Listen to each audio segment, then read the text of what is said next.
Hello everyone, কি অবস্থা সবার? আশা করি সবাই ভালো আছো, সুস্থ আছো।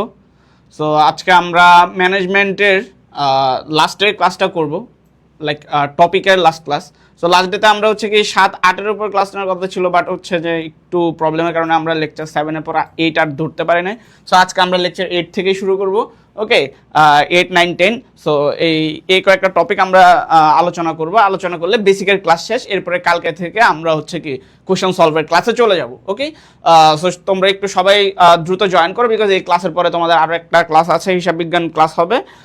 সো তোমরা একটু দ্রুত জয়েন করে ফেলো। ওকে, সো আমরা যেটা দেখতে পাচ্ছি ব্যবসার আইনগত দিক। সো ব্যবসার আইনগত দিক নিয়ে যদি আমরা কথা বলি, ওকে, সো এখানে তুমি যে বিষয়গুলো পাবা, যে বেসিক্যালি এই ব্যবসার আইনগত দিকটা কি, আমার একটা প্রতিষ্ঠানের পণ্য বা সেবার ক্ষেত্রে কি কি আইনগত আমি সুবিধা পাবো, যে আমার পণ্যটা কেউ নকল করে ফেলতেছে কিনা, হ্যাঁ, বা আমি একটা বুদ্ধিবৃত্তিক কাজ করলাম, আমি একটা লেখা লিখলাম, সেটাকে অন্য কেউ চুরি করে ফেলতেছে কিনা। সো এই যে আমাকে আইনগত যে অধিকারগুলো দেয়, সেটা হচ্ছে বেসিক্যালি আইনগত দিক। ওকে, তুমি এখানে প্যাটেন্ট, কপিরাইট, হ্যাঁ, ট্রেডমার্ক, এই বিষয়গুলো নিয়ে আলোচনা পাবা। ওকে, ক্লিয়ার? আচ্ছা, সো আমরা যদি একটু দেখি যে এখানে লেকচার 8। সো শুরুতে তুমি প্যাটার্ন পাবা। সো প্যাটার্ন জিনিসটা কি ভাইয়া? প্যাটার্ন জিনিসটা নিয়ে যেটা হচ্ছে কি, দেখাচ্ছে না কেন, শেয়ার করলে দেখায় না।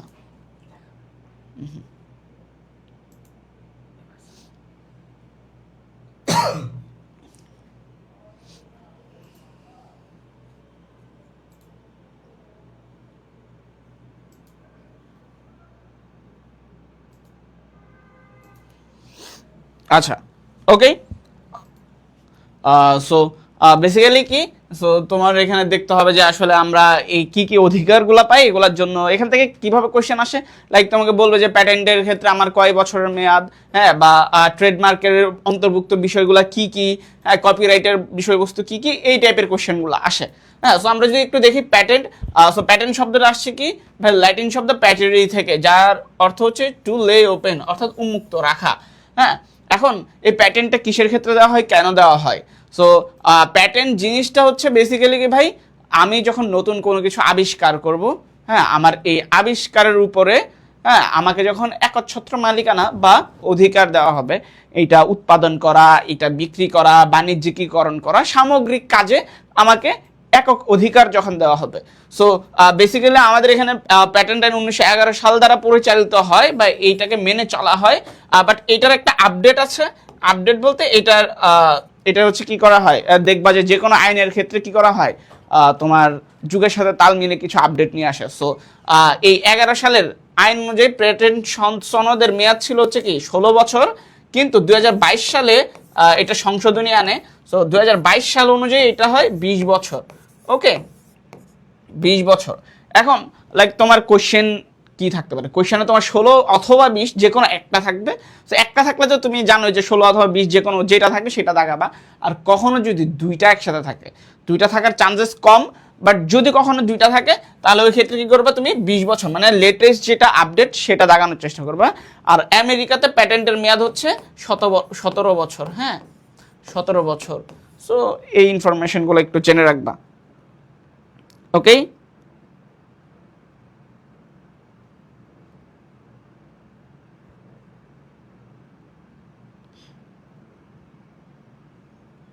আচ্ছা, সো আই গেস ক্লিয়ার। তাহলে এই প্যাটার্ন জিনিসটা কিসের উপর দেওয়া হয়, যখন নতুন কোনো কিছু আবিষ্কার করা হয়। তাহলে তোমার এখানে এমসিকিউ আসতে পারে, নতুন কোনো কিছু আবিষ্কার করা হলে আবিষ্কারককে কোন সনদ নিতে হয়, হ্যাঁ, যেটার মাধ্যমে সে একক আধিপত্য পায় বা একক মালিকানা পায়। ঠিক আছে, সো এই টাইপের কোয়েশ্চেন তোমার আসতে পারে।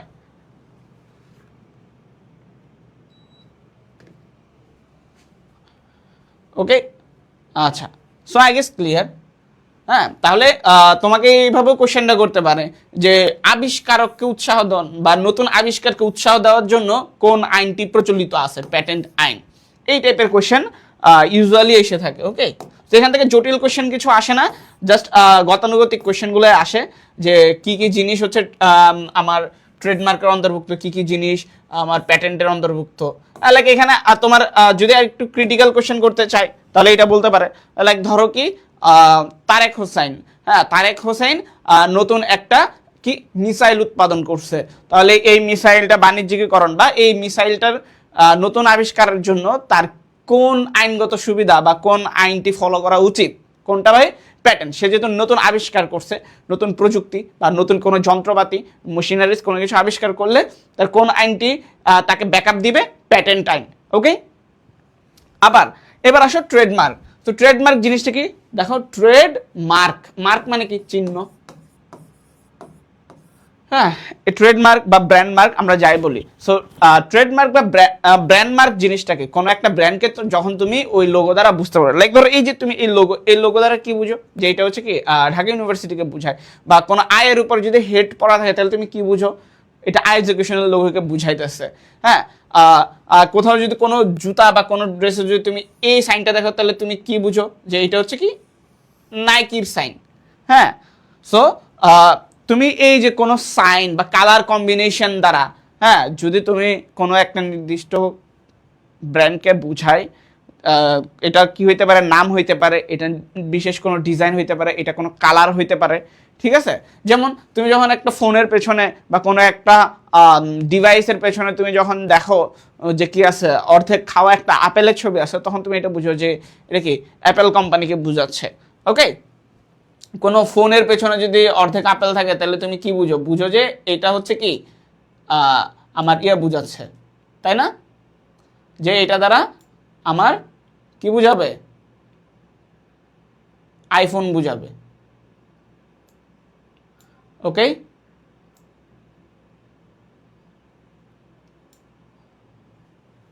আচ্ছা, ওকে, সো আই গেস ক্লিয়ার। আচ্ছা, এবার দেখো আমরা একটু জাস্ট ডেফিনেশনটা পড়ি। সো ট্রেডমার্ক হলো কোনো ডিভাইস, ব্র্যান্ড বা শিরোনাম, হ্যাঁ, লেবেল বা টিকিট, নাম, স্বাক্ষর, শব্দ, হ্যাঁ, সংখ্যাযুক্ত উপাদান, রঙের সমন্বয়। হ্যাঁ, এটি দ্বারা কি হয়? এটি পণ্য বা ব্যবসায় স্বতন্ত্র চিহ্ন বা প্রতীক হিসেবে কাজ করে, যেটার মাধ্যমে আমরা এটা ইন্ডিভিজুয়াল একটা ব্র্যান্ডকে বুঝি। ওকে, সো তোমাকে বলতে পারে ধরো যে নিচের কোনটি ট্রেডমার্কের বৈশিষ্ট্য বা ট্রেডমার্কের উপাদান? এটা কি করে? একই ধরনের পণ্যের ক্ষেত্রে, হ্যাঁ, কি করে? ইন্ডিভিজুয়াল ব্র্যান্ডকে বুঝাইতে। লাইক ধরো মোবাইল ফোন, অনেক ফোন আছে, এখন তুমি এটা কোন ফোনটা ধরো অ্যাপেলের, কোন ফোনটা স্যামসাংয়ের, কোন ফোনটা হচ্ছে কি মাইক্রোসফটের, এটা তুমি কিভাবে বুঝবে? তাদের ইন্ডিভিজুয়াল লোগো দ্বারা, ইন্ডিভিজুয়াল নেম দ্বারা, তাই না? সো যখন ফোনের পেছনে তুমি দেখবে যে অ্যাপল সাইন, তখন এটা হচ্ছে কি আইফোন। হ্যাঁ, যখন তুমি দেখবা যে হচ্ছে স্কোয়ার সাইন, তখন এটা কি বুঝবে? যে এটা মাইক্রোসফট। ওকে, সো ইন্ডিভিজুয়াল লোগো নাম দ্বারা এগুলো কি করায়? আলাদা করে। যুক্তরাজ্যে 1875 সালে আইন অনুসারে এত সালে বাসবার্বারের সর্বপ্রথম লাল ত্রিভুজ এবং যুক্তরাষ্ট্রে সালে স্যামসাং সিংহ ট্রেড হিসেবে রেজিস্টার করে। এটা খুব বেশি ইম্পর্টেন্ট না। হ্যাঁ, বাংলাদেশে বর্তমান ট্রেডমার্ক আইন হচ্ছে 2009 সালের। ওকে, এর মেয়াদ হচ্ছে 7 বছর। প্রথমে 7 বছর পায়, পরে হচ্ছে কি তুমি যখন নবায়ন করবা, এটা কি করা? একটা নির্দিষ্ট সময় পর পর এটা রিনিউ করা যায়। ওকে, রিনিউ করা যায়। সো রিনিউ করলে কি হয়? তখন এটা তোমার হচ্ছে কি তুমি পাবা, কি বলে এটাকে, নতুনভাবে আবার তুমি অধিকার পাবা। লাইক প্রথমে তুমি যখন ধরো একটা লোগোর প্যাটেন্ট করাবা, তখন এটা 7 বছর মেয়াদের জন্য পাবা, এবং রিনিউ করলে পরে এটা 10 বছরের জন্য। সো এখান থেকে তোমার কোয়েশ্চেন কিভাবে আসতে পারে? কোয়েশ্চেন প্রথমে আসতে পারে যে ট্রেডমার্কসের মেয়াদ কতদিন। ঠিক আছে, যদি তোমাকে বলে যে মেয়াদ কতদিন, তাহলে বলে 7 বছর। ধরো অপশন যদি 7 এবং 10 থাকে, কোনটা দিবা? 7 দিবা। যদি বলে যে নবায়ন করার পর মেয়াদ কতদিন, তখন 10 দিতে হবে। ওকে, বাংলাদেশের ট্রেডমার্ক আইন 2009 সালের। সো এই হচ্ছে বেসিক ইনফরমেশন। এখন ধরো তোমাকে কোয়েশ্চেন কিভাবে করবে? হ্যাঁ, ধরো একটু ক্রিটিক্যাল কোয়েশ্চেন করতে চাই এই ট্রেডমার্ক দিয়ে, তাহলে কিভাবে করবে? বলবে যে ধরো জনাব করিম মিয়া, হ্যাঁ, বাজারে নতুন এক ধরনের ফোন নিয়ে আসছে, তার ফোনের নাম হচ্ছে কি ধরো অনিয়ন। ওকে, সো অনিয়ন। এখন সে তার ফোনটাকে বাজারে অন্যান্য ফোন থেকে আলাদা করার জন্য সে মোবাইলের পেছনে একটা পেঁয়াজের ছবি দিয়ে রাখছে, মানে পেঁয়াজের লোগো দিয়ে রাখছে। হ্যাঁ, তাহলে এইটা আসলে কোন আইন দ্বারা সে এটাকে রক্ষা করবে? ওকে, তাহলে কোন আইন দ্বারা? যে অন্য ফোন থেকে নিজের ফোনটাকে আলাদা করার জন্য। এই যে পেঁয়াজের লোগোটাকে যে তখন সে আইনগতভাবে অধিকার পাবে, সেটা কি হবে? ট্রেডমার্কের অন্তর্ভুক্ত হবে। ক্লিয়ার কিনা সবাই? ওকে, সো এইভাবেই কোয়েশ্চেন করবে। I guess clear.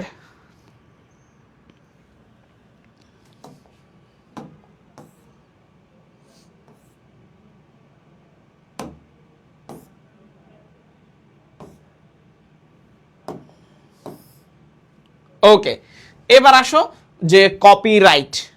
কপিরাইট জিনিসটা কি জিনিস? ওকে, কপিরাইট জিনিসটা কি? কপিরাইট কিসের উপর দেওয়া হয়? বুদ্ধিবৃত্তিক কাজ, মেধাবৃত্তিক কাজ। হ্যাঁ, ধরো কোনো লেখক বা সাহিত্যিক বা শিল্পীর কাজের উপর যখন অধিকার দেওয়া হয়, হ্যাঁ, তার মালিকানা দেওয়া হয়, তখন সেটাকে আমরা কি বলতেছি? কপিরাইট। এই যে দেখো এখানে বলছে লেখক বা শিল্পীর তার সৃষ্টকর্মের উপর নির্দিষ্ট সময়ের জন্য স্থায়ী আইনগত অধিকার প্রদানকে কপিরাইট বলা হয়। এর উদ্দেশ্য হচ্ছে কি? নকল থেকে প্রকৃত লেখক বা শিল্পীর স্বার্থ রক্ষা করা। ওকে, ওই যে দেখবা মুভি টুবি হইলে পাইরেসি হয়, হ্যাঁ, এরপরে হচ্ছে কোনো বই কপি করে মেরে দেয়। সো এই কাজগুলো রোধ করার জন্য যেটা করা হয় সেটাই হচ্ছে কি? কপিরাইট। ওকে, সো কপিরাইট কাদের ক্ষেত্রে বেশি প্রযোজ্য? লেখক, শিল্পী, সিনেমা, হ্যাঁ, এই জিনিসগুলোর ক্ষেত্রে হচ্ছে কি কপিরাইটটা প্রযোজ্য। ওকে, সো আমরা একটু দেখি কি বলছে। উপমহাদেশে প্রথম কপিরাইট আইন পাশ হয় 1912 সালে, যদিও এটা দিয়ে খুব বেশি কোশ্চেন আসে না। বাংলাদেশে বর্তমান কপিরাইট আইন 2000 সালের এবং কপিরাইট বিধিমালা 2006। ওকে, এটা দিয়ে আসতে পারে। এরপরে কপিরাইট আইন আন্তর্জাতিক সংরক্ষণে বাংলাদেশ ইউনিভার্সাল কপিরাইট কনভেনশন 1952-তে স্বাক্ষরকারী দেশ। সো তোমাকে বলতে পারে, এই কোশ্চেনটা আসতে পারে যে আন্তর্জাতিকভাবে কপিরাইট আইন সংরক্ষণ করার জন্য বাংলাদেশ কোন হচ্ছে কি কোন কনভেনশনে স্বাক্ষর করছে বা কোথায় স্বাক্ষর করছে আন্তর্জাতিকভাবে কপিরাইট আইন সংরক্ষণের জন্য। সো ইউনিভার্সাল কপিরাইট কনভেনশন, এটা কত সালের? 1952। সো একটু এইটা মনে রাখবা। বাকিগুলো মোটামুটি কমন, এইটা একটু আনকমন টাইপের, যেহেতু তোমার অনেকগুলো কোশ্চেন করবে 35টার মতো। সো এই টাইপের কোশ্চেন আসাটা খুব বেশি সম্ভাবনা আছে। ওকে, এরপরে দেখো কি কি ক্ষেত্রে হচ্ছে কতটুকু মেয়াদ। দেখো ফটোগ্রাফ, হ্যাঁ, চলচ্চিত্র, ফিল্ম, শব্দ রেকর্ডিং, এর ক্ষেত্রে মেয়াদ প্রকাশের বছরের পর 60 পঞ্জিকা বর্ষ। ওকে, আর হচ্ছে প্রকাশিত কর্মের সংস্করণের প্রকাশকের ক্ষেত্রে মেয়াদ হচ্ছে কি প্রথম প্রকাশের পর সর্বোচ্চ 25 বছর। প্রকাশকের ক্ষেত্রে একরকম, আর এই যে কি বলো ফটোগ্রাফ, চলচ্চিত্র ইত্যাদি ইত্যাদি ক্ষেত্রে আরেক রকম। ওকে,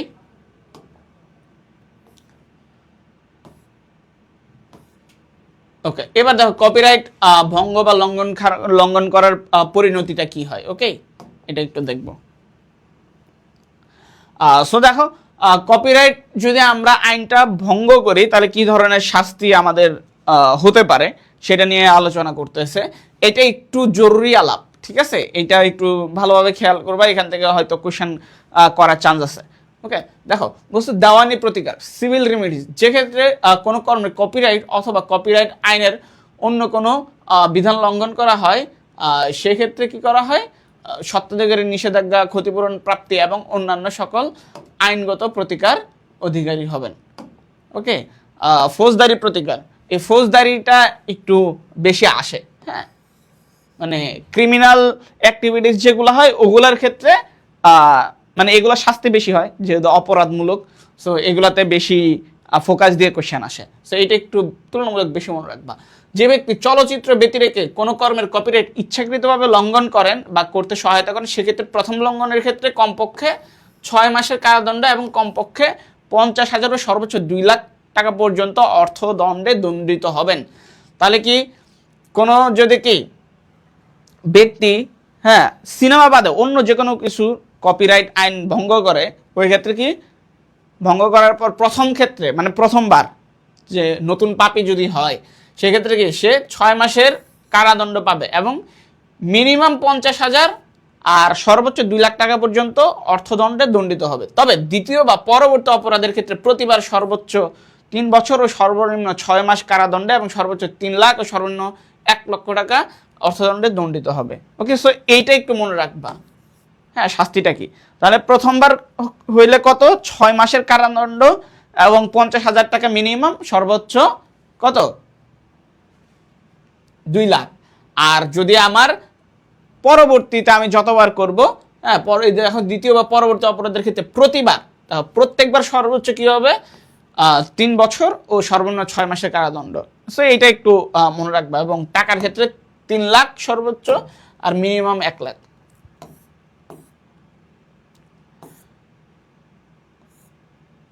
এবার আসো আইএসও।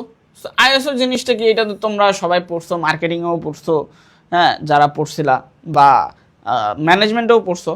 আইএসও এটা কি, একটা মান নির্ধারণকারী সংস্থা। এখন আইএসওটা পড়াটা ইম্পর্টেন্ট, কারণ কি জানো, এই সব কিছুতেই ভেজাল ঢুকে গেছে। হ্যাঁ, এরপরে 2 দিন পর পর দেখবা আমাদের এই আইএসওর ছোট ভাই আছে, মানে আমাদের দেশি একটা সংস্করণ। হ্যাঁ, এই আইএসও ফ্রম গুলিস্তান আছে, সেটা হচ্ছে কি বিএসটিআই। কি, বিএসটিআই, আইএসও ফ্রম গুলিস্তান, মানে আমাদের দেশি ভার্সন আর কি। আর এটা হচ্ছে ইন্টারন্যাশনাল ভার্সন। তো মান নির্ধারণকারী ইন্টারন্যাশনাল ভার্সন হচ্ছে কি আইএসও, আর আইএসও ফ্রম গুলিস্তান হচ্ছে বিএসটিআই। ওকে, বাংলা ভার্সন হচ্ছে বিএসটিআই। সো বিএসটিআই কি করে, আমাদের দেশের অভ্যন্তরীণ কোয়ালিটি মেনটেন করার জন্য কাজ করে। হ্যাঁ, আইএসওর যে গাইডলাইন আছে ওগুলা ফলো টলো করে আর কি। আর আইএসও হচ্ছে ইন্টারন্যাশনালি একটা স্ট্যান্ডার্ড বা মান নির্ধারণ করে। ওকে, সো আইএসওর পূর্ণরূপটা আমাদের আসে যে নিচের কোনটা আইএসওর পূর্ণরূপ, ঠিক আছে। সো আইএসওর ক্ষেত্রে দেখো, ইন্টারন্যাশনাল অর্গানাইজেশন ফর স্ট্যান্ডার্ডাইজেশন। এখন শর্ট ফর্মে আছে এস আগে, ও পরে, কিন্তু ফুল ফর্মে ও আগে, অর্গানাইজেশন ফর স্ট্যান্ডার্ডাইজেশন এস পরে। সো এটা কিন্তু গোলাই ফেলো না, এটা অনেকেই ভুল করে, তো এটা করা যাবে না। ওকে, সো আইএসও 9000 নামের হচ্ছে কি 5টা মান সনদ দেয়, ঠিক আছে। ওকে, ধরো 9000 থেকে শুরু করে 9004 পর্যন্ত এই 5টা মান সনদ দেয়। হ্যাঁ, ইউজুয়ালি এই যে আইএসও 9000 এর আন্ডারে যেগুলো আছে। ওকে, সো এটা হচ্ছে 87 সালে আইএসও 9000 নামের একটি মান নির্দিষ্ট করে এবং তার জন্য দলিলাদি প্রকাশ করে। এটা একটা কি এনজিও প্রতিষ্ঠান, এটা হচ্ছে কি নন গভর্নমেন্ট অর্গানাইজেশন। এনজিও মানে কি বেসরকারি সংস্থা। এখন আইএসওর আরেকটা গুরুত্বপূর্ণ জিনিস আছে, এটা তো আইএসও 9000, আরেকটা আছে আইএসও 14000। ওকে, এটা কি করে, এটা হচ্ছে পরিবেশ বিষয়ক সচেতনতা। হ্যাঁ, পরিবেশ বিষয়ক মানদণ্ড নির্ধারণ করে, পরিবেশ বিষয়ক, যে আমার কাজ দ্বারা, আমার পণ্য দ্বারা, আমার উৎপাদন কার্যক্রম দ্বারা পরিবেশের কোনো ক্ষয়ক্ষতি হচ্ছে কি হচ্ছে না, এইটা হচ্ছে কি এই সনদ দ্বারা প্রকাশ করে। কেউ কোনো পণ্য যদি আইএসও 14000 সনদ পায়, দ্যাট মিনস সে পরিবেশের এনভায়রনমেন্টের কোনো ক্ষয়ক্ষতি করতেছে না, সে এনভায়রনমেন্ট ফ্রেন্ডলি।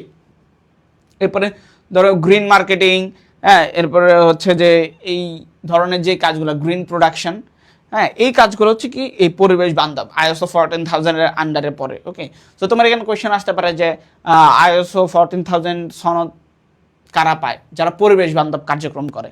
ওকে, এই টাইপের কোয়েশ্চেন আসতে পারে। বা জনাব করিম মিয়া, হ্যাঁ, ধরো যে কি সে ট্যানারি শিল্প শুরু করছে, তার উৎপাদন কার্য থেকে সমগ্র কাজ পরিবেশ বান্ধব, তাহলে সে কোন সনদ পাবে, আইএসও 14000।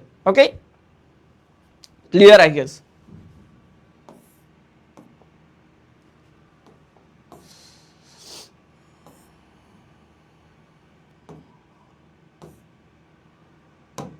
আচ্ছা, এই যে এইটা একটু দেখবা, আইএসও 9000 হচ্ছে মান ব্যবস্থাপনা, আইএসও 14000 হচ্ছে পরিবেশ ব্যবস্থাপনা।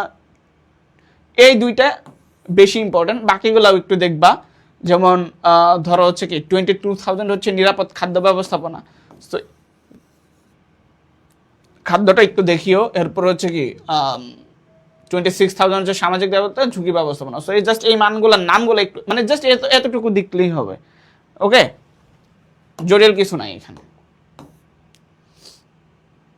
এবার আসো ওই যে আইএসও ফ্রম গুলিস্তান, যেটা বিএসটিআই, এটা হচ্ছে আমাদের দেশি আইএসও। মানে এটা কি করে, আমাদের দেশি সংস্থা যেটা মান নির্ধারণে সহায়তা করে থাকে। সো এটারও ফুল ফর্মটা মনে রাখবা, Bangladesh standards and testing institution. হ্যাঁ, জাস্ট এতটুকু মনে রাখবা এখান থেকে। আর এটা জন্ম মৃত্যু, এটা নিয়ে খুব বেশি কোশ্চেন আসার মতো নাই, ঠিক আছে। একটা অর্ডিন্যান্স বলে বাংলাদেশ স্ট্যান্ডার্ড ইনস্টিটিউশন, দুইটি বেস্ট, এগুলা এই ইনফরমেশনগুলো, মানে এগুলা এই প্রতিষ্ঠানগুলো আগেই গঠিত হয়েছিল, মানে পাকিস্তান সরকার আমলে, পরে এগুলাকে একটু মডিফাই করে বাংলাদেশ নাম টাম দিচ্ছে। ধরো আগে যদি ছিল পিএসটিআই সাপোজ, তো এটাকে বিএসটিআই বানাইছে, এই টাইপের কাজ টাজ করছে আর কি। সো যেগুলা পাকিস্তান আমলে সৃষ্টি হয়েছে ওইসব জিনিস তো মানে আমার এখানে কোয়েশ্চেন করবে না যে এটা কবে সৃষ্টি হয়েছে, তো বুঝে যাবে যে পাকিস্তান আমলে, তাহলে তো হবে না, তাই না? সো এই আর কি। বিএসটিআই তো ওয়ান স্টপ সার্ভিস সেন্টার চালু হয় 8 সালে, এটা একটু দেখে রাখবা, যদিও খুব বেশি ইম্পর্টেন্ট না। এটা জন্ম মৃত্যু সাল ওগুলো ইম্পর্টেন্ট না, ইম্পর্টেন্ট তুমি এইটা দেখতে পারো, এটা ইম্পর্টেন্ট এই আইনগুলো। হ্যাঁ, এই আইনগুলো ইম্পর্টেন্ট, লাইক পরিবেশ সংরক্ষণ আইন কত সালের, এরপরে পরিবেশ সংরক্ষণ বিধিমালা কত সালের, এবার ইট পোড়ানো নিয়ন্ত্রণ, এটাও খুব বেশি ইম্পর্টেন্ট না। এইটা the motor vehicles rule, the motor vehicles ordinance, এই দুইটা একটু দেখবা, ঠিক আছে? বাকিগুলো একবার রিড আউট করে রাখবা যদি আসে আর কি। এবার আসো ব্যবসায় উদ্যোগ। তো ব্যবসা উদ্যোগে কি আছে ভাই? ব্যবসা উদ্যোগ কি জিনিস এটা তো তোমরা সবাই জানো। হ্যাঁ, কতিপয় ব্যক্তি বা নিজের কোনো ব্যক্তি যদি কি করে, ব্যবসা গঠন পরিচালনা করার সিদ্ধান্ত নেয়, তাহলে এটাকে আমরা কি বলি? ব্যবসায় উদ্যোগ বলি। ওকে, এটাকে কি বলি? ব্যবসায় উদ্যোগ বলি। ওকে, হ্যাঁ, আইনগত বৈধ হইতে হবে, মুনাফা অর্জনের উদ্দেশ্যে হাবিজাবি অনেক কিছু আছে। মানে বেসিক্যালি আমি তো তোমাদেরকে ওই যে কালকেই বলছি, হ্যাঁ, যে আমার ভাই মেইনলি ধরো সমবায়ী চ্যাপ্টারের পরে আর খুব বেশি অধ্যায় নাই বা টপিক নাই যেগুলা অনেক বেশি ইম্পর্টেন্ট, হ্যাঁ, ওইরকম খুব বেশি নাই। তো এরপরে এগুলো আমরা দেখব, হ্যাঁ, দেখে যাইতে হবে, কারণ সুযোগ নাই তো কোনো কিছু বাদ দেওয়ার, তাই না? এবার দেখো ব্যবসা উদ্যোগ জিনিসটা কি বা কি বলছে, যদি কোনো একটা ব্যক্তি, হ্যাঁ, একটি শিল্প বা ব্যবসা প্রতিষ্ঠানের জন্য যে সকল কার্যপ্রক্রিয়া সম্পাদন করে তাকে উদ্যোগ বলে, আর যিনি উদ্যোগ গ্রহণ করেন তাকে আমরা উদ্যোক্তা বলি। আর ব্যবসা উদ্যোগ বলতে এমন একটা অর্থনৈতিক কার্যপ্রক্রিয়াকে বোঝায় যা দ্বারা একজন উদ্যোক্তা তার শ্রম, মেধা, অন্যদের চিন্তা চেতনার মাধ্যমে ব্যবসা উন্নয়ন সাধন করে। স্ব-উদ্যোগ নিজের কর্মসংস্থানের ব্যবস্থাকে আত্মকর্মসংস্থান বলে। আচ্ছা, এইসব ডেফিনেশন তো ভাই বাচ্চারাও জানে যে কি, নিজের কাজের ব্যবস্থা নিজে করতে পারাটাকে আত্মকর্মসংস্থান বলে। আর অন্যের অধীনে কাজ করাকে কি বলে? কর্মসংস্থান। আর নিজে করলে আত্মকর্মসংস্থান। আবার যদি অন্যের কাজের ব্যবস্থা করে সেটাকেও বলে কি? কর্মসংস্থান। ওকে, সৃষ্টি। বাংলাদেশে সরকারিভাবে শিল্প উদ্যোক্তা তৈরির কাজকে কোন মন্ত্রণালয়ের অধীন? এটা আসার মতো এমসিকিউ, এটা ইম্পর্টেন্ট। হ্যাঁ, এটা ইম্পর্টেন্ট। ওকে, সো বাংলাদেশে সরকারিভাবে শিল্প উদ্যোক্তা তৈরির কাজ করে কোন মন্ত্রণালয়? এটা হচ্ছে যুব ও ক্রীড়া মন্ত্রণালয়। এরপর এটার এখন বর্তমান কে আছে? প্রতিমন্ত্রী। যুব ক্রীড়া মন্ত্রণালয়ের প্রতিমন্ত্রী কি আছে? আমিনুল হক, সম্ভবত ফুটবলার, আগে ক্যাপ্টেন, গোলকিপার ছিল। হ্যাঁ, এরপর হচ্ছে উদ্যোক্তা শব্দটি এসেছে এন্টারপ্রেনার শব্দ, এন্টারপ্রেনিওর। এটা তোমার ইংরেজি শব্দটা মনে রেখো, তোমাকে বলতে হবে উদ্যোক্তার ইংরেজি প্রতিশব্দ কোনটি। সো বানান যদি মনে না থাকে, দেখো এন্ট্রিপ্রেনিউর, দেখো TREPRE। ওকে, RE এ তুমি কিন্তু এরকম দিও না, TERPER এভাবে দিবা না, দুইটারে কিন্তু আর এর পরে ই, এন্ট্রিপ্রেনিউর। হ্যাঁ, ওকে, তাহলে এন্ট্রিপ্রেনিউর। এবারে যে এখানে দেখো NE, সবসময় কি ই হচ্ছে সেকেন্ডে থাকতেছে। যত জায়গায় ই আসার হিসাব কনফিউশন সৃষ্টি করে, তাহলে তোমার কাছে মনে হতে পারে কি এটা কি ভাই এন্টারপ্রেনিউর নাকি এন্ট্রিপ্রেনিউর? তাহলে কি প্রথমে তুমি কি লিখবা? EN। এরপরে তোমার কনফিউশন হচ্ছে কি ভাই এটা কি এন্টার নাকি এন্ট্রি? তাহলে এন, হ্যাঁ, টার নাকি ট্রি? তাহলে কি আমরা বলছি সবসময় সেকেন্ডে আসতেছে এন্ট্রি। এরপরে কি প্রি, হ্যাঁ, এরপরে দেখো আবার আসবে RE, প্রি। এরপরে কি NE, এরপরে ইউর, শেষ ইয়োর। ওকে, লাস্টে হচ্ছে কি ইয়োর। ওকে, সো বানানটা মনে রাখবা। শিল্প পরিচালক ঝুঁকি গ্রহণকারীকে বলা হয় উদ্যোক্তা। উদ্যোক্তা কাকে বলে এটি সব জানো। ঝুঁকি গ্রহণের পুরস্কার কি? এটা এমসিকিউতে আসতে পারে। হ্যাঁ, এটা আসতে পারে। ঝুঁকি গ্রহণের পুরস্কার হিসেবে কি পায়? মুনাফা পায়। ঝুঁকি গ্রহণের পুরস্কার হিসেবে কি পায়? মুনাফা পায়। ওকে, উদ্যোক্তা উৎপাদন প্রক্রিয়ায় নতুন কৌশল গঠন করে কিভাবে উদ্ভাবনী শক্তির মাধ্যমে, হ্যাঁ এটাও দেখবা অনেক সময়, মানে অনেক সহজ কোশ্চেনও দিয়ে দেয়। ওকে, বিদেশি উদ্যোক্তাদের সাহচর্যে দেশি উদ্যোক্তাগণ দক্ষতা অর্জন করতে পারে যৌথ উদ্যোগের ব্যবসায়ের ক্ষেত্রে। আচ্ছা, 1725 সালে রিচার্ড ক্যান্টিলন হচ্ছে সর্বপ্রথম এন্টারপ্রেনার শব্দটি শিল্পোদ্যোগ বুঝাইতে ব্যবহার করেন। এটা একটু দেখলে আর খুব বেশি আনা। শিল্পোদ্যোগ পদবাচ্যের প্রতিষ্ঠাতা, মানে এই শব্দটার প্রচলন ঘটা হচ্ছে কি রিচার্ড ক্যান্টিলন, এই যে এই লাইনে যেটা বলছো, সো এটা তুমি মনে রাখতে পারো, কখনো হয়তো বা দিতেও পারে, ঠিক আছে।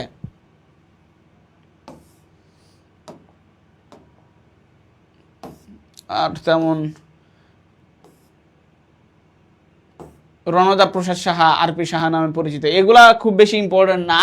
হ্যাঁ, মানে ওই যে ব্যক্তির যে ইতিহাসগুলা, যে কে কোন প্রতিষ্ঠান করছিল, কে কি, এরপরেও একটু দেখে রাখবা, কারণ কি বলা তো যায় না কি আজাইরা প্রশ্ন করতে পারে। এখন নতুন সরকার আসছে, অনেক মানে জায়গায় অদল বদল হয়েছে, সো বলা যায় না কখন কি ধরনের প্রশ্ন তোমাকে করতে পারে।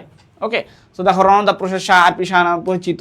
হ্যাঁ, তো তার বিশেষ কাজ কি, হ্যাঁ এগুলা তো ভাই এটাও তো তোমার পড়ানোর কিছু নাই, তুমি একবার রিড আউট করবা, মনে রাখবা। এবার হোসনে আরা, হ্যাঁ এই টিএমএসএস, ঠিক আছে, টিএমএসএস, তো তোমাকে হয়তো এইভাবে যদি কোশ্চেন করে আর কি, হ্যাঁ যে ভারতেশ্বরী বিদ্যাপীঠ বা হচ্ছে কি ভারতেশ্বরী হোমস কে প্রতিষ্ঠা করছে, দেবেন্দ্র কলেজ বা কুমুদিনী হাসপাতাল কে প্রতিষ্ঠা করছে, হ্যাঁ রণদা প্রসাদ সাহা।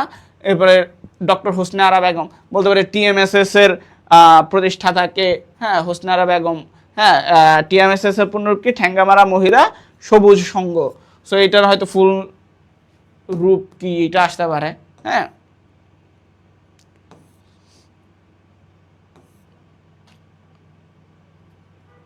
এরপর আর এখানে ওইরকম কিছু নাই।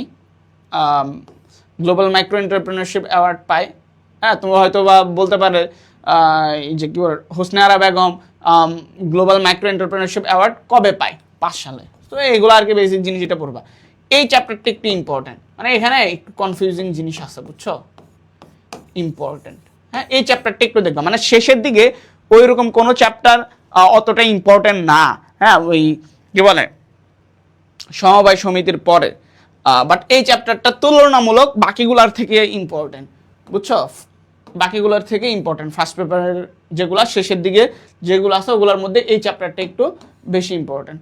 ওকে, সো সহায়ক সেবা কি কি ধরনের সেবা দিয়ে থাকে আমাদেরকে সরকার, এটা হচ্ছে কি উদ্দীপনামূলক, সমর্থনমূলক এবং হচ্ছে কি সংরক্ষণমূলক। সো দেখো, তুমি জাস্ট সিম্পলি চিন্তা করো, আমার উদ্দীপনাটা কখন দরকার, আমি যখন নতুন কোনো কিছু শুরু করার কথা ভাববো, হ্যাঁ তখন তোমাকে কি ভাবনাটা যেন তৈরি হয়, এটার জন্য তোমার উদ্দীপনা দিবে। তাহলে উদ্দীপনাটা কখন দিবে, উদ্যোগ গ্রহণের জন্য তোমাকে উদ্দীপনা দিবে, হ্যাঁ তোমাকে মোটিভেট করবে যে কাজ শুরু করো। এরপর সমর্থনমূলক, তুমি যখন কাজটা শুরু করবা তোমাকে কি করবে, সমর্থন দিবে যে হ্যাঁ ঠিক আছে, তুমি ওকে ফাইন, তুমি ব্যবসা ক্যারি করো, ব্যবসা গঠন করো।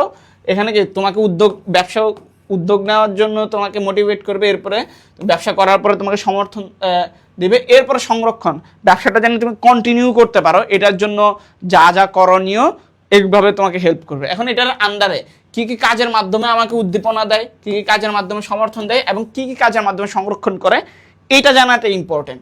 ওকে, আমরা একটু বিস্তারিত দেখব। দেখো, উদ্দীপনামূলকটা কি, একজন সম্ভাব্য উদ্যোক্তাকে ব্যবসায় গঠনে আগ্রহী করতে হবে, প্রয়োজনীয় তথ্য দিতে যে সকল সেবার প্রয়োজন হয় তাকে উদ্দীপকমূলক কাজ বলে, উদ্দীপনামূলক। লাইক এটা মনে থাকে না ভাই, মনে থাকার জন্যই তো আমি তোমাকে একটু আগে বললাম যে তোমার এটা বুঝতে হবে উদ্দীপনা আমার কখন দরকার, আমি যখন ব্যবসা শুরু করব। হ্যাঁ, ব্যবসা শুরু করব না, মানে আমি ব্যবসা শুরু করতে চাই, জাস্ট হালকা একটু ইন্টারেস্ট আছে যে আমার মনে হচ্ছে যে আমার ব্যবসা করা দরকার, তো তখন তোমাকে কি করবে, লাইক তুমি এক্সপোর্ট ইম্পোর্ট ব্যবসা করতে চাও, বিভিন্ন সেমিনার টেমিনার যাইতেছো, সরকার কি করবে, তোমাকে কি করবে, বলবে যে হ্যাঁ এই এক্সপোর্ট ইম্পোর্ট বিজনেস করতে হলে এই জিনিস লাগবে, তোমার এই লাইসেন্স লাগবে, হ্যাঁ এই লাইসেন্স তুমি ওখানে পাবা, এই সার্টিফিকেটগুলো লাগবে, এগুলা লাগবে, ওগুলা লাগবে। দ্যাট মিনস তথ্য দিয়ে সহায়তা করবে। কি করবে ভাইয়া, এখানে তথ্য দিয়ে সহায়তা করবে প্রয়োজনীয়। ওকে, আর এই কাজগুলো কারা করে? যুব অধিদপ্তর, মহিলা অধিদপ্তর, হ্যাঁ, বাংলাদেশ বিজ্ঞান ও শিল্প গবেষণা পরিষদ, বাংলাদেশ শিল্প কারিগরি সহায়তা সংস্থা, হ্যাঁ, এগুলা কাজ করে থাকে। সো তোমার এখানে কোশ্চেন করতে পারে প্রথমত উদ্দীপনামূলক সেবাতে কি করা হয়, প্রয়োজনীয় তথ্য দিয়ে সহায়তা করে, আর কারা এই কাজটা করে। বাংলাদেশ শিল্প কারিগরি সহায়তা সংস্থা, যুব অধিদপ্তর, মহিলা অধিদপ্তর, বাংলাদেশ বিজ্ঞান ও শিল্প গবেষণা পরিষদ। ক্লিয়ার? আই গেস ক্লিয়ার, বুঝছো কিনা? এবার আসে সমর্থনমূলক।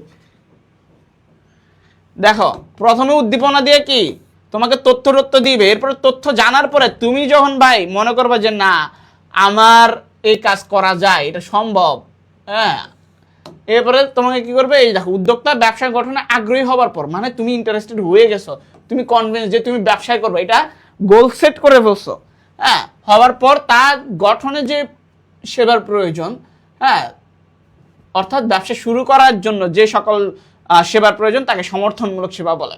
এখন তাহলে তোমাকে একটা কোশ্চেন করতে পারে, ঠিক আছে, এই যে এই লাইনটা পড়ো, তোমাকে বলতে পারে উদ্যোক্তা ব্যবসায় গঠনে আগ্রহী হওয়ার পর কি ধরনের সেবার প্রয়োজন পড়ে, সমর্থনমূলক। আর কোনো ব্যক্তি, হ্যাঁ, ব্যবসায়ী হওয়ার জন্য আগ্রহ সৃষ্টির জন্য কি প্রয়োজন, ওইটার জন্য উদ্দীপনা প্রয়োজন। তার ভিতরে আগ্রহ সৃষ্টির জন্য উদ্দীপনা প্রয়োজন, আর আগ্রহ সৃষ্টি হয়ে যাওয়ার পর সমর্থনমূলক সেবা প্রয়োজন। তাহলে এইভাবে কোশ্চেনটা করতে পারে যে ব্যবসা গঠনে আগ্রহী হওয়ার আগে কি প্রয়োজন আর পরে কি প্রয়োজন, আগ্রহী হয়ে গেলে এরপরে তাকে কি করতে হবে, সমর্থন দিতে হবে। এটা কারা দেয়? বাংলাদেশ ক্ষুদ্র ও কুটির শিল্প সংস্থা, বিসিক ব্যাংক লিমিটেড, কর্মসংস্থান ব্যাংক, হ্যাঁ, এরপরে হচ্ছে কি বিভিন্ন এনজিও, সরকারি সেবাদানকারী প্রতিষ্ঠান, লাইসেন্সিং কর্তৃপক্ষ। লাইক তুমি ব্যবসা করবে, তোমায় ব্যবসা শুরু করতে হবে, তোমার ব্যবসা লাইসেন্স দিতে হবে। কখনো কখনো তোমাকে কি করবে, ঋণ দিবে, মানে মূলধন দিয়ে সহায়তা করবে, হ্যাঁ, ওই যে ধরো এই যে কর্মসংস্থান ব্যাংক, এরপরে বেসিক ব্যাংক, এদের কাজটা কি? এদের কাজ তোমাকে মূলধন দিয়ে সহায়তা করা। ধরো তুমি একটা আইডিয়া জেনারেট করছো, এটা সুন্দর, বাট তোমার হয়তো কোলাটেরাল মানে হচ্ছে ক্যাশ টাকার অভাব, সো তোমাকে মূলধন দিয়ে তারা হেল্প করলো। ক্লিয়ার?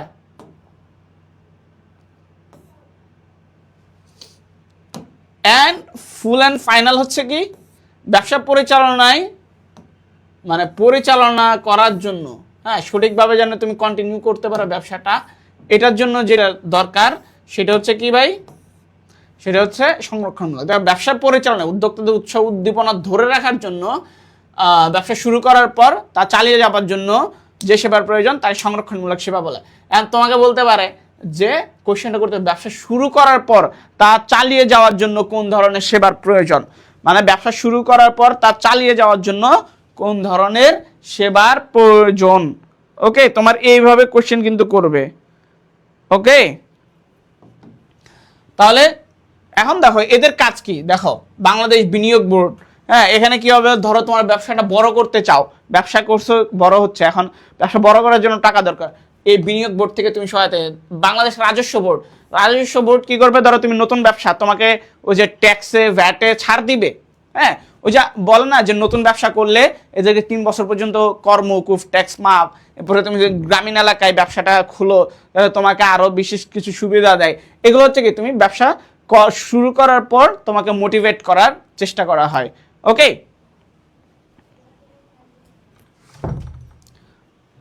আচ্ছা, লাইক এরপরে বিএসটিআই কি করবে, তোমার পণ্যের সনদ দিবে। লাইক তুমি যদি বিএসটিআই সাইন না পাও তাহলে তুমি ব্যবসায় করতে পারবে না, তাই না? ওই যে যেমন লাইক একবার রাফসানদের ছোট ভাই মনে হয় হচ্ছে কি, সে বিএসটিআই এর অনুমতি ছাড়াই সে ওই কি ব্লু বিক্রি করা শুরু করছিল, কোল্ড ড্রিঙ্কস, এনার্জি ড্রিঙ্ক আর কি। তো পরে ওইটাকে ব্যান করেছে, সে ব্যবসা করতে পারে না। পরে আবার বিএসটিআই সাইন নিয়ে কি করছে, আবার ব্যবসা শুরু করছে। সো বিএসটিআই থেকে হেল্প করা, হ্যাঁ, নতুন যারা যাবে উদ্যোক্তা তাদেরকে হচ্ছে কি করা, হেল্প করা। এরপরে প্যাটেন্ট অধিকার দেওয়া, তোমার ডিজাইনটা যেন কেউ কপি না করতে পারে। তোমাকে এই ধরনের জিনিসগুলো দিয়ে তোমাকে কি ব্যবসা শুরু করা, হ্যাঁ, এই কাজটা চলমান রাখার জন্য তোমাকে এই সুবিধাগুলো দিবে। ওকে, বাংলাদেশ রপ্তানি উন্নয়ন ব্যুরো, সো তুমি যদি এক্সপোর্ট ইম্পোর্ট করতে চাও তোমাকে তারা সহায়তাটা করবে। হ্যাঁ, তাহলে তুমি সিকোয়েন্সটা বুঝো। প্রথমে কি, তুমি ব্যবসা নিয়ে চিন্তা ভাবনা করার জন্য, তোমাকে আগ্রহী করার জন্য কি করতে হবে? উদ্দীপনা লাগবে। পরে তুমি যখন আগ্রহী হয়ে ঘাটাঘাটি করে ডিসিশন নিয়ে ফেলবা যে আমি ব্যবসা শুরু করতে চাই, হ্যাঁ, মানে এরপর কি শুরু করার জন্য তোমাকে কি দিবে? শুরু করার জন্য তোমাকে দিবে হচ্ছে কি উদ্দীপনা কি? যখন তোমাকে আগ্রহী করে তুলবে, আগ্রহী করার জন্য উদ্দীপনা দিবে। ওকে, এরপর কি সমর্থন। হ্যাঁ, আগ্রহী হয়ে যাওয়ার পর ব্যবসা শুরু করার জন্য তোমাকে কি দিবে? শুরু করার পর সমর্থন। আর সমর্থনের পর তোমার ব্যবসাটা যেন কন্টিনিউ করতে পারো, এই যে দেখো, ধরে রাখার জন্য ব্যবসা যেন চলমান থাকতে পারে, সেটার জন্য তোমাকে যেই সুবিধা দিবে সেটা হচ্ছে সংরক্ষণমূলক। তোমাকে হয়তো ট্যাক্সে মাফ দিবে, হ্যাঁ, তোমাকে হয়তো বিনিয়োগ করবে, তোমাকে প্যাটার্ন দিবে, বিএসটিআই সনদ দিবে, ইত্যাদি দিবে। ওকে, আচ্ছা, এবার দেখো বাংলাদেশ ক্ষুদ্র কুটির শিল্প। সো এখানে হচ্ছে এই বিএসসিআইসি, এগুলোর পূর্ণরূপগুলো একটু মনে রাখতে হবে। সো ক্ষুদ্র ও কুটির শিল্প। So Bangladesh, B for Bangladesh, এরপরে এস ফর কি স্মল, মানে ক্ষুদ্র, হ্যাঁ, এরপরে হচ্ছে কি সি, হ্যাঁ, এই যে দেখো স্মল, অ্যান্ড হচ্ছে কি এই কুটির ইংরেজি কি ভাই? কটেজ। ওকে, এরপরে আই হচ্ছে ইন্ডাস্ট্রিজ, আর এই সি মানে হচ্ছে কর্পোরেশন। তাহলে Bangladesh small and cottage industries corporation. Okay, এটা 1957 সালে পাকিস্তান ক্ষুদ্র কুটির শিল্প সংস্থা হিসেবে প্রতিষ্ঠান লাভ করছিল। পর স্বাধীনতার পর 72 সালে এটা বিএসসিআইসিতে রূপান্তর হয়। তাহলে পাকিস্তান আমলে যেহেতু এটা প্রতিষ্ঠিত হয়েছিল, তাহলে এটা তো তোমার আর মনে রাখার কোনো গুরুত্ব নাই, ঠিক আছে? কারণ পাকিস্তান আমল, মানে যদিও আমাদের বড় বড় সব প্রতিষ্ঠান পাকিস্তান আমলেই ক্রিয়েট হয়েছিল, বাট এইগুলার এখন কোনো মানে ওগুলো মনে রেখে লাভ নাই, ঠিক আছে? ওগুলো আসবে না। এখান থেকে তুমি একটা জিনিস মনে রাখতে পারো, এটা হচ্ছে শিল্প মন্ত্রণালয়ের অধীনে পরিচালিত হয়, এটা মনে রাখতে পারো। তোমাকে বলতে পারো বাংলাদেশ ক্ষুদ্র ও কুটির শিল্প কোন মন্ত্রণালয়? এটা যেহেতু শিল্প, দেখো ক্ষুদ্র ও কুটির শিল্প, এই জন্য এটা শিল্প মন্ত্রণালয়ের অধীনে। ওকে,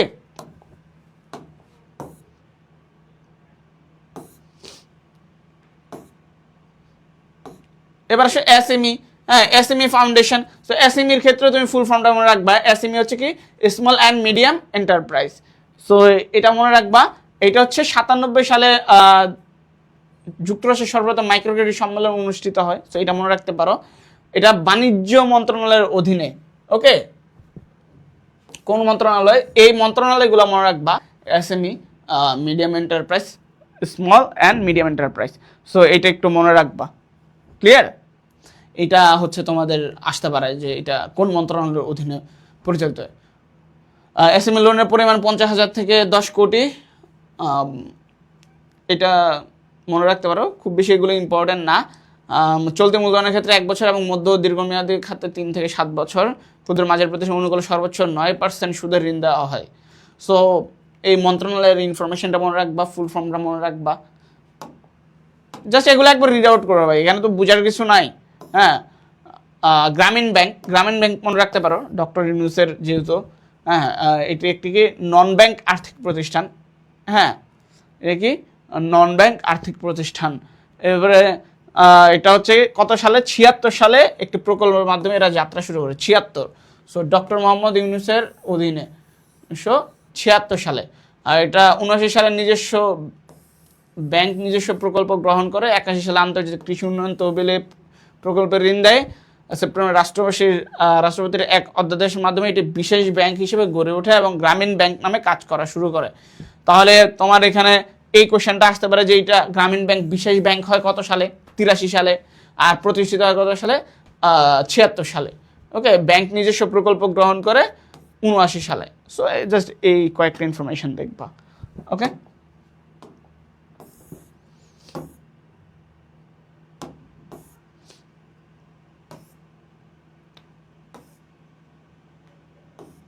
ওকে, এটা আসতে পারে যে বিশ্বের সর্ববৃহৎ এনজিও প্রতিষ্ঠান কোনটা? ব্র্যাক। হ্যাঁ, এরপরে হচ্ছে কি এটা কার মাধ্যমে যাত্রা শুরু করে? এটা ফজলে হাসান আবেদ। সো এই লোকের নামটা একটু মনে রাখবা। জামানত বিন ঋণ দান করে আশা।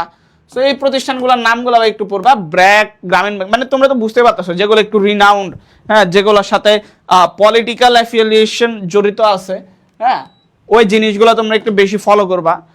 লাইক ধরো গ্রামীণ ব্যাংক যেহেতু আমাদের লেটেস্ট ছিল, প্রধান উপদেষ্টা ছিল, সো এটাতে আসতে পারে। ব্র্যাক ব্যাংক, হুম, আহ, এটা আসতে পারে।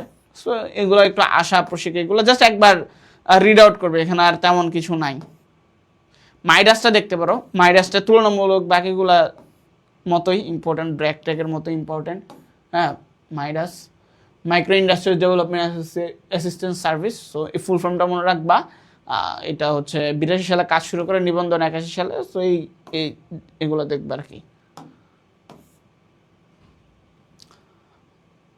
And yes, most important BGME. হ্যাঁ, বিজিএমই এর ফুল ফর্মটা মনে রাখবা, বিকজ এটা টোটালি বিজনেসের সাথে যেহেতু জড়িত। হ্যাঁ, মানে সব থেকে বেশি ইম্পর্টেন্ট এটা বিজিএমইএ। হ্যাঁ, কি বিজি, এই দেখো BG Bangladesh garments, M for কি ম্যানুফ্যাকচারার্স। হ্যাঁ, গার্মেন্টস ম্যানুফ্যাকচারার্স অ্যান্ড এক্সপোর্টার্স, মানে কি যারা এক্সপোর্ট করে, রপ্তানি করে, অ্যাসোসিয়েশন।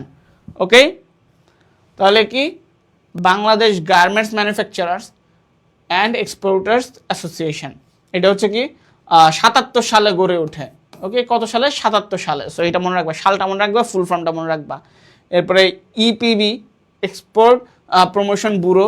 সো এটা মনে রাখবা, যা কিছু ব্যবসার সাথে রিলেটেড এগুলা বেশি মনে রাখবা, ঠিক আছে?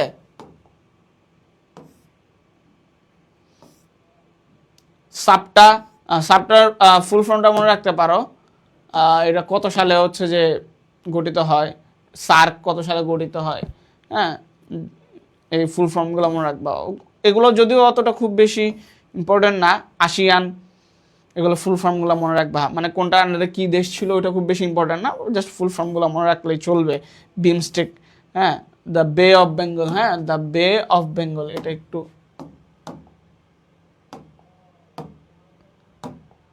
কি হবে? দ্য বে অফ বেঙ্গল ইনিশিয়েটিভ। ওকে,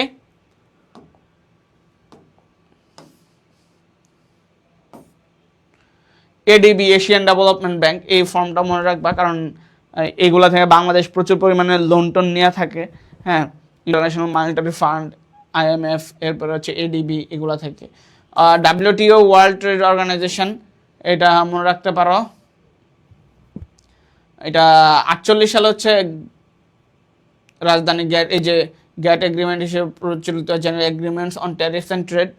দ্বিতীয় বিশ্বযুদ্ধের পর এই হচ্ছে কি শৃঙ্খলা ফেরাতে গ্যাট গঠন করা, যার নতুন ফর্ম হচ্ছে ডাব্লিউটিও।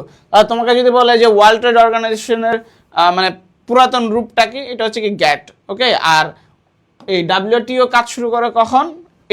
এই সালটা মনে রাখবো, 1995 পহেলা জানুয়ারি ওয়ার্ল্ড ট্রেড অর্গানাইজেশন কাজ শুরু করে। ওকে, এটা একটু ইম্পর্টেন্ট। ইউরোপীয় ইউনিয়ন, এটাও খুব বেশি ইম্পর্টেন্ট না।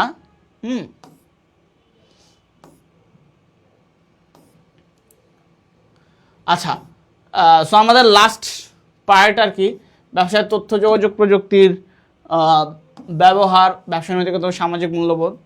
সো তথ্য প্রযুক্তি জিনিসটা কি, এটা তো তোমরা বুঝোই। হ্যাঁ, যা আমাদের মানে ব্যবসায়িক কাজ থেকে শুরু করে দৈনন্দিন কাজে প্রযুক্তির বাহিরে কোনো কিছুই নাই। এই যে আমি তোমাদেরকে পড়াইতেছি প্রযুক্তির মাধ্যমে, তোমরা ক্লাস করতেছো প্রযুক্তির মাধ্যমে। হ্যাঁ, আমাদের সব কিছুই এখন প্রযুক্তি নির্ভর হয়ে গেছে। সো এই প্রযুক্তিগুলোকে আমরা কিভাবে ব্যবহার করি, এইটাই হচ্ছে মেইন জিনিস। হ্যাঁ, এই দেখো বলছে কি কম্পিউটারাইজ ব্যবস্থায় তথ্য উপাত্ত সংগ্রহ, প্রক্রিয়াকরণ, সংরক্ষণ, পরিবর্ধন ও উচ্চ তথ্যসমূহ, হ্যাঁ, ইন্টারনেট প্রযুক্তির সাহায্যে দ্রুত আদান প্রদান ও যোগাযোগ স্থাপনে তথ্য যোগাযোগ প্রযুক্তি। বর্তমানে তথ্য যোগাযোগ প্রযুক্তি ব্যবসায় প্রতিটি ক্ষেত্রে ব্যাপকভাবে ব্যবহৃত হয়, ঠিক আছে? সো আইসিটিতে দুই ধরনের যন্ত্রপাতি ব্যবহৃত হয়, একটা হচ্ছে আইটি, তথ্য প্রযুক্তি সংক্রান্ত, যেমন কি কম্পিউটার, বিভিন্ন ধরনের সফটওয়্যার।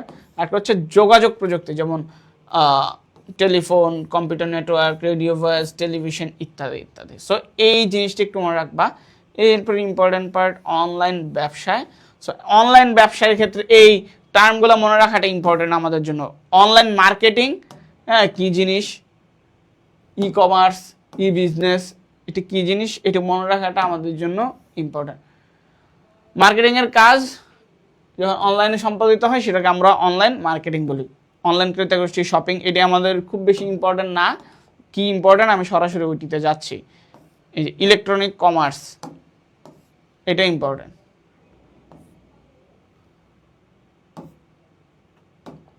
এখন ইন্টারনেটের সাহায্যে ইলেকট্রনিক প্রযুক্তি ব্যবহার করে পণ্য, সেবা, তথ্য, হ্যাঁ, ক্রয় বিক্রয়, হস্তান্তর, বিনিময় কার্যক্রমই হলো ই কমার্স। ই বিজনেসের গুরুত্বপূর্ণ অংশ হলো ই কমার্স। তাহলে বলো তো, এই কোয়েশ্চেনটা মনে রাখো, এই টপিক, এই পার্টটা মানে এই পয়েন্টটা দেখো, ই বিজনেসের গুরুত্বপূর্ণ অংশ হলো ই কমার্স। তাহলে ই বিজনেস বড় নাকি ই কমার্স বড় বলো তো? ই বিজনেস হচ্ছে কি একটা বৃহৎ অংশ, ওই বৃহৎ অংশের শুধু একটা পার্ট হচ্ছে ই কমার্স। শুধু ক্রয় বিক্রয়ের যেই কাজটা হয় সেইটা হচ্ছে কি ই কমার্স। ওকে, ই কমার্স হলো বন্টনের ইলেকট্রনিক প্রক্রিয়া যেখানে ব্যবহার করা হয় আইসিটি। তাহলে দেখো, ই কমার্স হচ্ছে কি জাস্ট ব্যবসায়ের বন্টন সংক্রান্ত যে কাজটা, হ্যাঁ, সেটা হচ্ছে ই কমার্স। আর ই বিজনেস কি, আমরা ধরো ব্যবসার ক্ষেত্রে যেরকম কি বলছি আইটি এটি, সো ই বিজনেসও তো সেম, জাস্ট ইলেকট্রনিক ভার্সন।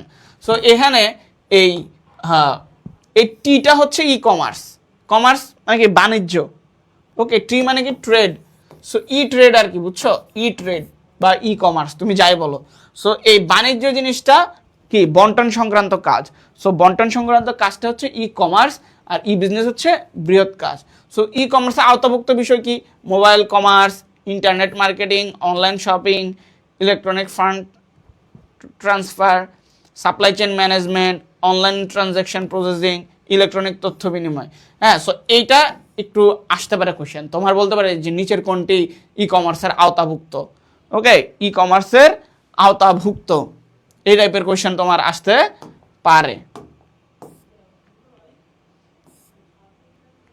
আচ্ছা দেখো, ই কমার্সের ক্ষেত্রে গুরুত্বপূর্ণ দুইটি বিষয় হচ্ছে কি মূল্য পরিশোধ। মূল্য পরিশোধ হচ্ছে কি ইলেকট্রনিক পেমেন্ট সিস্টেম, ইপিএস। হ্যাঁ, এটা একটু লিখবা। এবার আসে ই বিজনেস। ই বিজনেস, ই বিজনেস টার্মটা আমাদের জন্য অনেক বেশি ইম্পর্টেন্ট। ই বিজনেস এবং ই কমার্স, তো এখান থেকে মেনলি তোমার এই ই কমার্স একটু আগে দেখলে এবং ই বিজনেস, এই দুইটা টার্মই আমাদের লাগবে, খুব বেশি আর কিছু লাগে না। সো ব্যবসায়িক সকল কার্যক্রম তথ্য যোগাযোগ প্রযুক্তির মাধ্যমে সম্পাদন করা হয় বলে এটাকে আমরা কি বলছি, ই বিজনেস বলতেছি। প্রতিষ্ঠানের যাবতীয় অভ্যন্তরীণ বহিস্থ কার্যক্রম ডিজিটাল প্রযুক্তি নির্ভর, অনলাইন, ইন্টারনেট, ওয়েব, ইন্টারনেট ও এক্সটারনেটের সমন্বিত ব্যবস্থায় হচ্ছে কি ই বিজনেস। ওকে, তাহলে আমরা যেটা বুঝতেছি ই কমার্স হচ্ছে কি ভাই, আমার ই বিজনেসের একটা পোর্শন, পার্ট, অংশ। ওকে, তাহলে ই বিজনেস হচ্ছে সামগ্রিক অংশ, এটার একটা অংশ হচ্ছে ই কমার্স। ওকে, এরপরে দেখো, এই পয়েন্টগুলো আমাদের জন্য একটু আসে, লাইক অনেক ক্ষেত্রে তোমার কোশ্চেন আসে যে বি2বি মানে কি। হ্যাঁ, বি2বি হচ্ছে বিজনেস টু বিজনেস, বি2সি হচ্ছে বিজনেস টু কনজিউমার, বি2ই দেখো বিজনেস টু এমপ্লয়ি। দেখো নতুন যে টার্মগুলো এগুলো একটু মনে রাখবা, কারণ যেগুলো কমন, বি2বি, সি2সি, এগুলো তোমরা সবাই জানো। এরপর সি2জি হচ্ছে কি কনজিউমার টু গভর্নমেন্ট, সি2বি হচ্ছে কনজিউমার টু বিজনেস। এবার ই2বি মানে ই দ্বারা এমপ্লয়ি, জি দ্বারা গভর্নমেন্ট। ওকে, সি দ্বারা কনজিউমার, বি দ্বারা বিজনেস। তাহলে তুমি সব মনে রাখতে পারবা। দেখো, তাহলে ই দ্বারা কি এমপ্লয়িকে বোঝায়, এমপ্লয়ি। হ্যাঁ, জি দ্বারা গভর্নমেন্ট।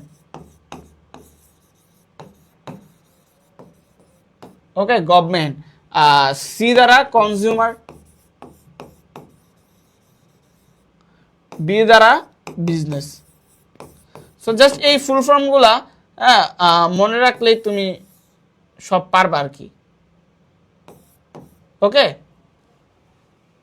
ক্লিয়ার? সো এইগুলো মনে রাখলে হবে। সি2সি consumer two consumer, পি2পি partner two partner.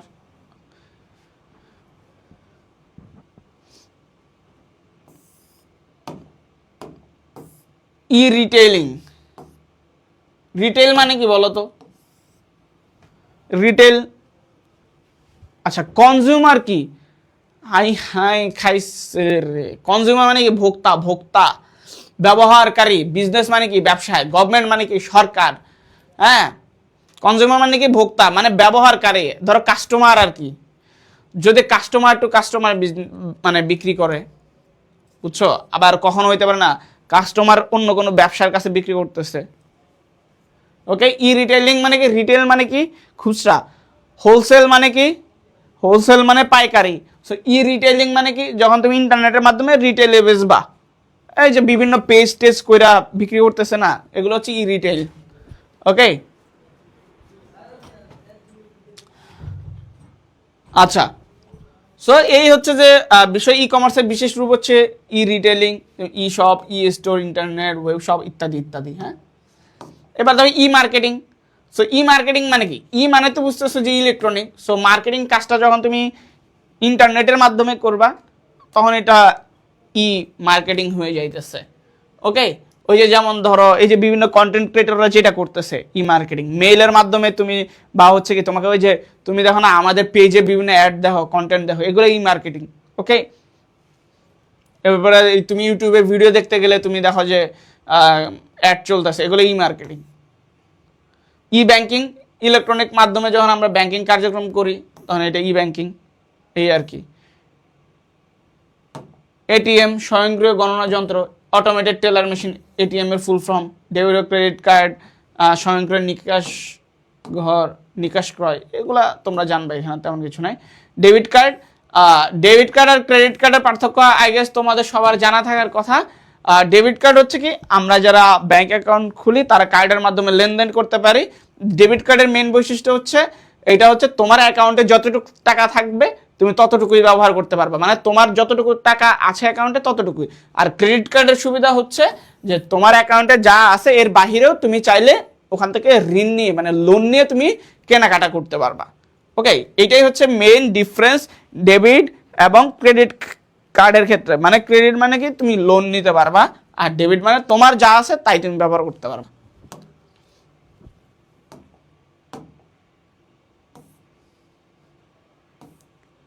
Mobile banking, SMS এর মাধ্যমে যখন ব্যাংকিং করা যায়। ব্যবসায় নৈতিকতা, সামাজিক মূল্যবোধ।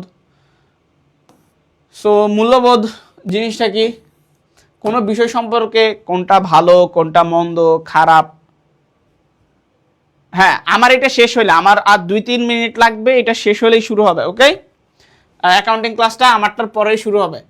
ওকে, কোনটা ভালো কোনটা মন্দ এটা বুঝতে পারা, এটা সম্পর্কে যে বিশ্বাস, ধারণা, ধ্যান ধারণা বুঝতে পারার যে সক্ষমতা, সেটাই হচ্ছে কি আমার মূল্যবোধ। বুঝছো? সো এইটা একটু পড়ে রাখবে, এখানে তার তেমন বোঝানোর কিছু নাই। হ্যাঁ, এরপরে নৈতিকতা কি? নৈতিকতা কি? উচিত অনুচিত মেনে চলা, অর্থাৎ ভালোকে গ্রহণ আর মন্দকে বাদ দিতে পারাই হচ্ছে নৈতিকতা। ব্যবসায়িক নৈতিকতা কি? ব্যবসা পরিচালনার ক্ষেত্রে কথাবার্তা, কাজ কর্মে যেন কাস্টমার সহ অন্যান্য কোনো কেউ যেন কষ্ট না পায়, কারোর সাথে যেন আমি চুরি বাটপারি না করি, এটাই হচ্ছে ব্যবসায়িক নৈতিকতা। সামাজিক দায়বদ্ধতা, সামাজিক দায়বদ্ধতা পালন করা, এটাকে আমরা কি বলি? সিএসআর। হ্যাঁ, এটা ফুল ফর্ম হচ্ছে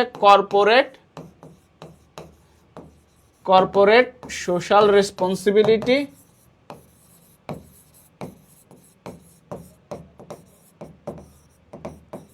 ওকে, কর্পোরেট সোশ্যাল রেসপন্সিবিলিটি এটা হচ্ছে কি একটা সমাজের প্রতি ব্যবসায় যে দায়বদ্ধতাগুলো থাকে, যেই দায়িত্বগুলো পালন করে সেটাকে ব্যবসায় সামাজিক দায়বদ্ধতা বলি। যেমন ধরো একটা ব্যবসার কাজের মাধ্যমে পরিবেশের কোনো ক্ষয়ক্ষতি না হওয়া, এটাও একটা সামাজিক দায়বদ্ধতা। এরপরে ধরো বায়ু দূষণ, হ্যাঁ, এরপরে হচ্ছে কি পানি দূষণ, এগুলো না করা। এরপরে বৃক্ষরোপণ কর্মসূচি, গ্রিন মার্কেটিং, এগুলো হচ্ছে কি ব্যবসায়ের সামাজিক দায়বদ্ধতা। এরপরে মেধাবীদেরকে বৃত্তি দান। এরপরে লাইক হচ্ছে যে কি তোমার কি বলে এটাকে, ওই যে যারা কি বলে বিভিন্ন দুর্যোগের কবলে পড়ে তাদেরকে হেল্প করা, যেমন বন্যার্থদেরকে ত্রাণ দেওয়া, হ্যাঁ, আগুনে পুড়ে যাওয়াদেরকে বিভিন্ন সহায়তা দেওয়া, এগুলো হচ্ছে কি আমার এই ব্যবসায় সামাজিক দায়বদ্ধতার মধ্যে পড়ে। ওকে, সো তোমার এখান থেকে এভাবে কোয়েশ্চেন আসবে যে জনাব করিম মিয়া হ্যাঁ কি করতেছে। এখন এই দায়িত্বগুলো অনেক ধরনের আছে, বেশ কয়েকটা ক্যাটাগরির মধ্যে আছে, যেমন ভোক্তাদের প্রতি, ক্রেতা ও ভোক্তাদের প্রতি দায়িত্ব। সো এখান থেকে তোমার এমসিকিউ আসবে, ধরো নিচের কোনটি হ্যাঁ ক্রেতা ও ভোক্তাদের প্রতি দায়িত্ব। অথবা তোমাকে বলতে পারে ধরো বলতে পারে নতুন পণ্য উৎপাদন করা এটা কোন শ্রেণীর প্রতি দায়িত্ব। ওকে, তাহলে তুমি একটু এই জিনিসটা দেখো, একটা হচ্ছে কি ক্রেতা ও ভোক্তার প্রতি দায়িত্ব। তো কি কি আছে? পণ্য বাজার স্থিতিশীল রাখা, ন্যায্য মূল্যে পণ্য দেওয়া। সো ন্যায্য মূল্যে পণ্য দেওয়া এটা কার প্রতি দায়িত্ব? এটা কি ধরো আমার শ্রমিক কর্মীর প্রতি দায়িত্ব, নাকি ভোক্তার প্রতি, না বিনিয়োগকারী ও সরবরাহকারীদের প্রতি দায়িত্ব, না সরকারের প্রতি দায়িত্ব? সো আমার দায়িত্ব ক্যাটাগরি আছে, সো এইভাবে কোশ্চেন আসবে। হ্যাঁ, বলবেন ন্যায্য মূল্যে পণ্য প্রদান, এটা কাদের প্রতি দায়িত্ব? ক্রেতা ও ভোক্তাদের প্রতি। এরপরে বলতে পারে যে চাকরির নিরাপত্তা বিধান, এটা কোন ধরনের দায়িত্ব? এটা কাদের প্রতি? শ্রমিক কর্মচারীদের প্রতি। এরপরে বলতে পারে যে কি সঠিক সময়ে ঋণ, হ্যাঁ ঋণ এবং ঋণের সুদ প্রদান করা, এটা কাদের প্রতি দায়িত্ব? এটা হচ্ছে বিনিয়োগকারী সরবরাহকারীদের। এরপরে কি সরকারকে ট্যাক্স দেওয়া, মানে ধরো যে কর প্রদান করা সঠিক সময়, তাহলে এটা কার প্রতি দায়িত্ব? এটা হচ্ছে কি সরকারের প্রতি দায়িত্ব। স্বগোত্রীয় ব্যবসায়ীদের প্রতি দায়িত্ব, হ্যাঁ সাধারণ সম্প্রদায়ের প্রতি দায়িত্ব। সো তোমার এই পয়েন্টগুলো এইভাবে জাস্ট এই চ্যাপ্টার থেকে মেইনলি এই দায়িত্বর অংশটুকু পড়লেই হবে। কিভাবে? এই যে কার প্রতি দায়িত্ব, এটা কি ভাই আমার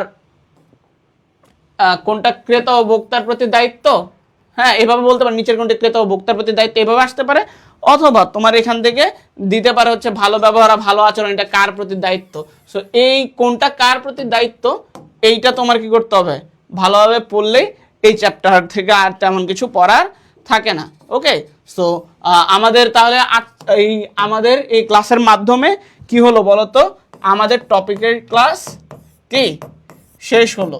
ওকে, সো আমরা নেক্সট ক্লাস, তোমাদের আগামীকাল ক্লাস আছে, কালকে থেকে আমরা কোশ্চেন প্র্যাকটিস করা শুরু করব। ওকে, তো ওই পর্যন্ত সবাই ভালো থাকো, সুস্থ থাকো, দেখা হবে পরবর্তী ক্লাসে। আল্লাহ হাফেজ।